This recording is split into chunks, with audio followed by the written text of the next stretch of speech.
Courts interpreting a statute often look to legislative history to discern the legislator's purpose.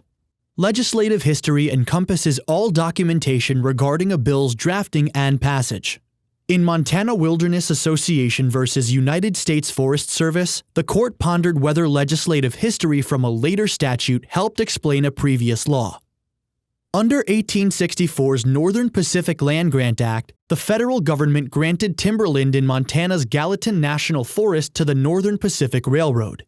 The railroad received odd-numbered square sections of land, while the government retained even-numbered sections, resulting in a checkerboard pattern of private and public ownership. In 1979, Burlington Northern, the railroad's successor, obtained a permit from the United States Forest Service to build an access road across national forest land to transport harvested timber. The proposed road would stretch across protected wilderness areas. The Montana Wilderness Association sued the Forest Service and Burlington to block the road, seeking declaratory and injunctive relief.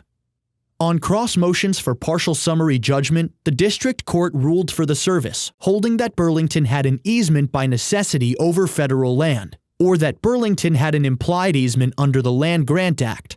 The association appealed to the Ninth Circuit. On appeal, the service argued that the Alaska National Interest Lands Conservation Act, enacted after the district court's decision, also guaranteed Burlington access to federal land. The Ninth Circuit reversed, finding no easement by necessity or implication and concluding that the Alaska Act applied only in Alaska.